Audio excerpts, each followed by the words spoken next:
আজকে আমার হাজবেন্ডের দোকানের বন্ধুদের জন্য সবার জন্য বিরিয়ানি রান্না করে দিচ্ছি। এই তো দেখেন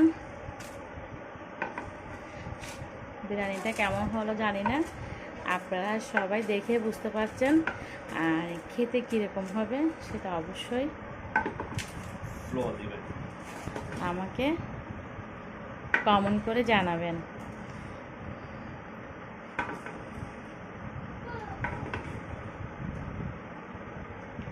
ঠিক আছে, আপনাদের ভাইয়া আমি লাড়তে পারতেছি না, আপনাদের ভাইয়া একটু লাড়াচাড়া করে দিচ্ছে।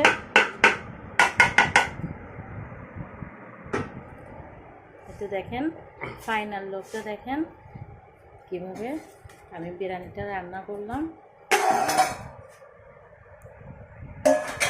আর বিরিয়ানিটা রান্না করেছি চিকেন দিয়ে। আপনাদের ভাইয়া বলছে একটু হলুদ হলুদ করে রান্না করতে, মানে এই জন্য হলুদ কালার করলাম। তাহলে আপনারা দেখতে থাকুন। এই তো দোকানে সবার জন্য ভাত দেওয়া হয়েছে, সালাদ দিলাম, ডিম কারি করে দিলাম।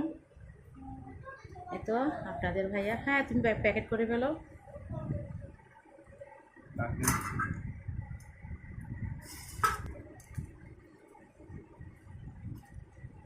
মুছে না দিয়ে মুছে ফেলো দাঁড়া দিয়ে।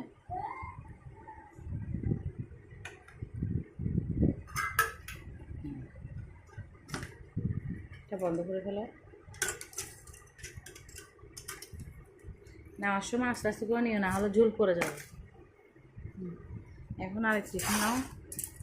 এখানে দিচ্ছি কারণ যদি শর্ট পড়ে ভাত, এই জন্য এখানেও দিয়ে দিলাম। হ্যাঁ, আমরা খাওয়ার জন্য অল্প করে রাখলাম। আমরা খাওয়াটা ইম্পর্টেন্ট না, যাদের জন্য রান্না করেছি তারা খাওয়াটা ইম্পর্টেন্ট। আমি হয়তো বা ঘরে রান্না করিয়ে খাইতে পারবো, সমস্যা নাই, তারপরে বাচ্চাদের জন্য অল্প করে রেখেছি।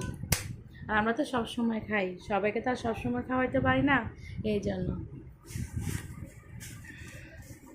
আর আমার ভিডিও যদি আপনাদের ভালো লাগে তাহলে অবশ্যই লাইক করবেন আর শেয়ার করবেন। যদি নতুন নতুন ভিডিও পেতে চান তাহলে অবশ্যই আমার পাশে থাকবেন।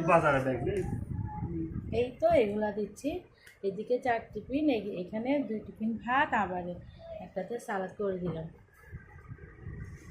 আলহামদুলিল্লাহ, ওরা যদি খেয়ে খুশি হয় এটাতে আমি অনেক খুশি। যতক্ষণ থাকবে পরিশ্রম ততক্ষণ করা যাবে, এটাতে আহামরি কিছু নেই। এটা আপনাদের সন্তুষ্টি, হয়তো আমাদের কাজের গতিটা আরো কি বেড়ে যাবে। কিন্তু তবে এটা বলা রাখি যে আমি কখনো রেগুলার করি না। আর আরেকটা বিষয় হচ্ছে যতক্ষণ মনে খুশি কাজ করার মতো প্লেস পাবো ততক্ষণ কাজ করবো, আর যখন পাবো না তখন আপনি জানাই যাবে, এটা আমার পক্ষে সম্ভব না ভাই।